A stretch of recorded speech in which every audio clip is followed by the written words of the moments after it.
Hello, I'm interested in making cheese the completely natural way. Completely natural. So sterilization, for example, would comprise only of the use of soap made completely naturally, the way our ancestors would have made it 1,000 years ago. I believe they had soap in ancient Rome, so they did have soap that long ago. It would comprise of sterilization using only boiling things, for example. You might say that I'm taking risks with my health and bacteria could grow. Well, this is a risk I'm prepared to take because it's up to me whether or not I take it, and I'm interested in this. So also, I believe I've learned to separate curds from whey using an acid like vinegar, and made some nice curds, very tasty and creamy. But I want to take it further without necessarily using quite so much squeezing. I didn't actually have a cheesecloth or anything, right? Did our ancestors have cheesecloths? Would you have cheesecloths if you were,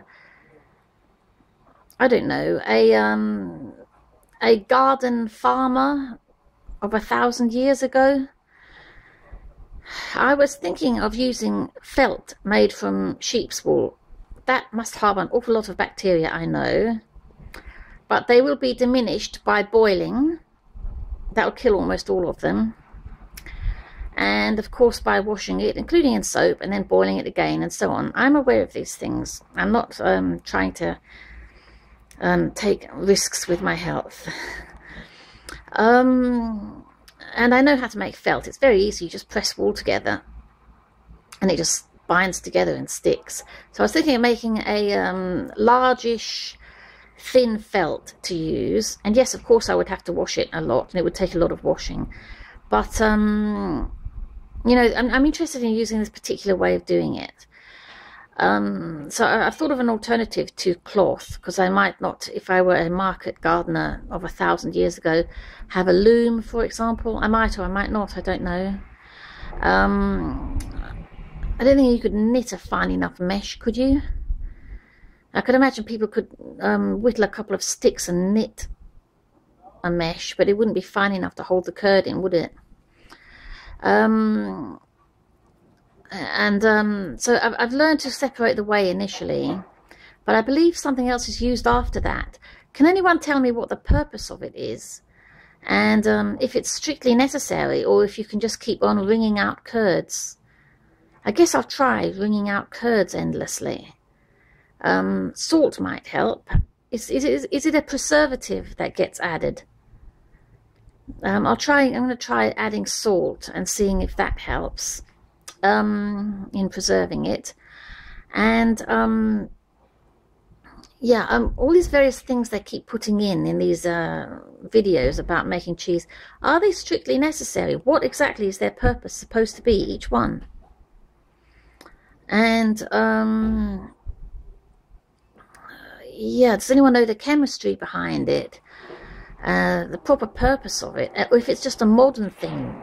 Is it modern, or is it something that our ancestors would have done? Is it strictly necessary and something our ancestors would have done 1,000 years ago, or 2,000 or 3,000 years ago? And why is milk continually boiled or nearly boiled? Is it to kill off the bacteria? If it is, why do we have to use milk that's only been pasteurized once if we're going to kill off the bacteria anyway? I think they're not trying to kill off the bacteria. So what's the purpose of boiling the milk each time? Is it to change the ingredients in some way? Does it make the fat separate from the proteins more? Does it increase separation of curd and whey? Is that what it does? Or does it bind more of the proteins into the curds to make the cheese healthier? What is the purpose? Does anyone know the purpose of boiling the milk?